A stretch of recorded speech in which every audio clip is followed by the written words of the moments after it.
ఉన్న బంగారాన్ని విడిపించి ఆ రోజు ఆన్లైన్ రేటుకే మేము కొంటాం. Sharma gold company.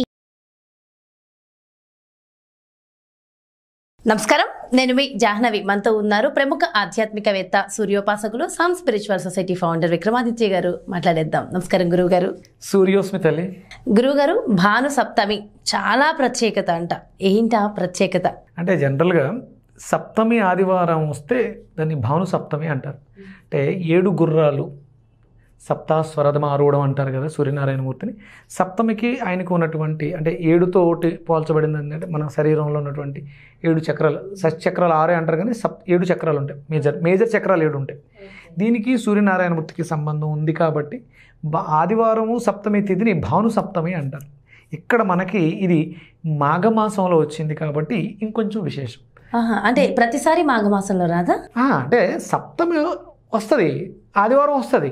సప్తమి ఆదివారం కలవటం, మాఘమాసంలో రావటం అనేది విశేషం. మనకి ఈ 2023 మాఘమాసం చాలా విశేషం. ఎందుకంటే మనకి పుష్యమి ఆదివారాలు విశేషమైనవి.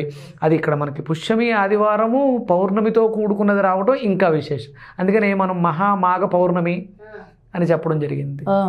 ఈ సంవత్సరం 2023 మాఘమాసం చాలా విశేషాలని కలగలుపుకుని తీసుకొచ్చింది. సో అందరికీ అదృష్టమే. అద్భుతం.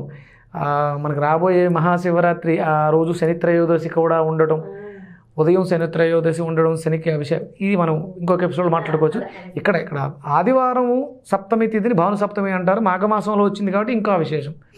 ఒరిజినల్గా మాఘమాసం అనగానే సూర్యుడికి సంబంధించినటువంటి మాసం. ఉత్తరాయణ పుణ్యకాలాలు. మనం పుణ్యం చేసుకోవడానికి, మనం ప్రారంభంలో చేసుకున్నటువంటి పాపకర్మల్ని దగ్ధం చేసుకోవడానికి విశేషమైనటువంటి మాసం.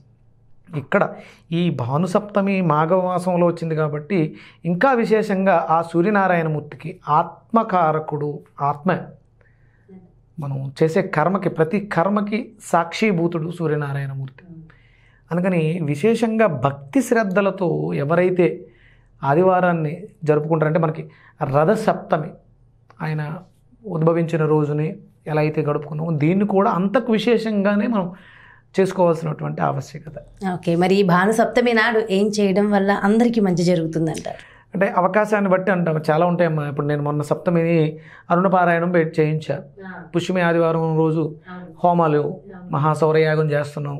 అలాగే వెలసవెల్లులో అభిషేకాలు, అర్చనలు చేయి. స్వామివారి పంచలోహ విగ్రహాలు ఉన్నాయి. ఆ రోజు నేను విశేషంగా పౌర్ణమిని ఉపయోగించుకొని అర్చన చేయడం జరిగింది. యంత్రార్చన, స్వామి మూర్తులకు అర్చన చేసాం.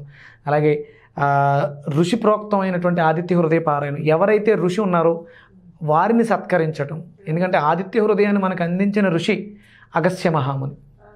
అంటే మనం రుణం తీర్చుకోవాల్సిన వాళ్ళు ఉన్నారు అంటే మనకు జన్మనిచ్చినటువంటి తల్లిదండ్రులు, అలాగే మనకు విద్యాబుద్ధులు నేర్పినటువంటి గురువులు, అలాగే లోక కళ్యాణార్థం మనకి అద్భుతమైనటువంటి ప్రవచనాలను చేసినటువంటి ఆదిత్య హృదయం కానీ, లేకపోతే వ్యాసమహర్షి అష్టాదశ పురాణాలను మనకు అందించినటువంటి వాళ్ళని కానీ మనం గౌరవించుకోవాలి. ఆ రోజు స్మరణ చేయాలి.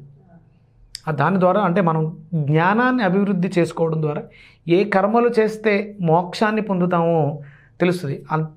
అటువంటి దాంట్లో ఆదివారం సూర్యనారాయణమూర్తి జ్ఞానప్రదాత, ఆరోగ్యప్రదాత, ఐశ్వర్యదాత. ఎవరికైతే జ్ఞానం ఉంటుందో అద్భుతమైనటువంటి ఆరోగ్యాన్ని చేకూర్చుకోగలుగుతాం. ఎప్పుడైతే ఆరోగ్యంగా బాగున్నామో ఐశ్వర్యం ఎక్కడికి వెళ్ళదు. అనారోగ్య సమస్యలతో బాధపడుతూ ఎంత డబ్బు ఉంటే లాభమేమో. ఆరోగ్యం భాస్కరాదేను, ఆరోగ్యమే మహాభాగ్యం. ఈ ఆదివారం చాలా విశేషమైంది. నేను అంటే సన్ స్పిరిచువల్ సొసైటీ స్థాపించడానికి కానీ, ఈ సండే అవేర్నెస్ క్యాంప్స్ చేయటం కానీ, ఇదంతా కూడా ఎందుకు చేస్తున్నానంటే ఆరోగ్యం భాస్కరాధీనం కాబట్టి అందరూ తెలుసుకోవాలి, అందరూ చేయాలి. లోకా సమస్త సుఖినో భవంతు. మీరు బాగుంటే రేపు పొద్దుట ఏదైనా అవసరం అయితే, అమ్మ నాకు అవసరం ఉంది చేసి పెట్టండి అని అడగడానికి అవకాశం ఉంటుంది. అందుకని అందరూ బాగుండాలి. నిజం గురుగారు. అందుకని ఈ భాను సప్తమిని ఉపయోగించుకొని మీకు సమయం దొరికిన దాంట్లో ఏం చేయగలరు? ఆదిత్య హృదయం చదవగలరా చదవండి, సూర్యాష్టకం చదవగలరా చదవండి, అష్టోత్తరం చదవగలరా చదవండి. ఎంత ఎక్కువ చేస్తే అంత. మనం ఇచ్చినటువంటి మంత్రం ఉంది, ఓం మణిపద్మాయ నమః. ఇది రవికి సంబంధించిన మంత్రం అని మనం చెప్పడం జరుగుతుంది. విశేషంగా ఆ రోజు ఒక 4000 సార్లు జపం చేయండి.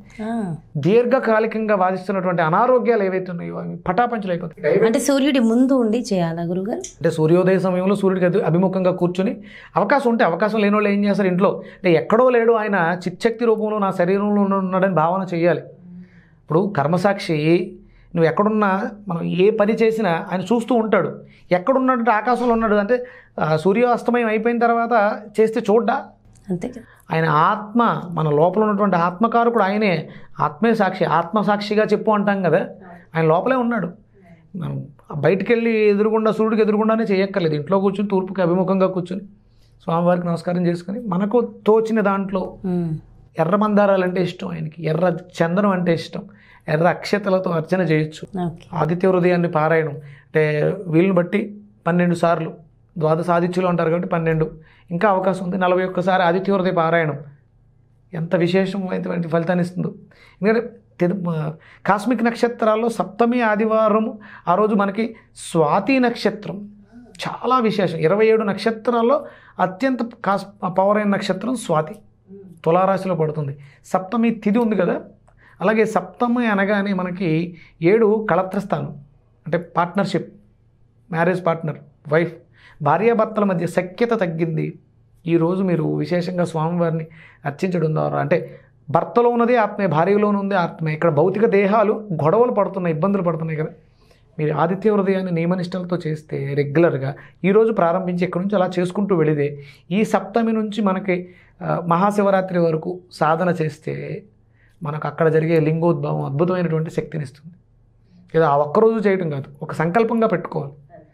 ఇక్కడ నుంచి 12 ఆదివారాలు నియమనిష్టలతో ఎవరైతే ఆదిత్య హృదయాన్ని 12 సార్లు, రోజుకు 12 సార్లు చేస్తారో మీ జీవితాల్లో అద్భుతాలు చూస్తారు.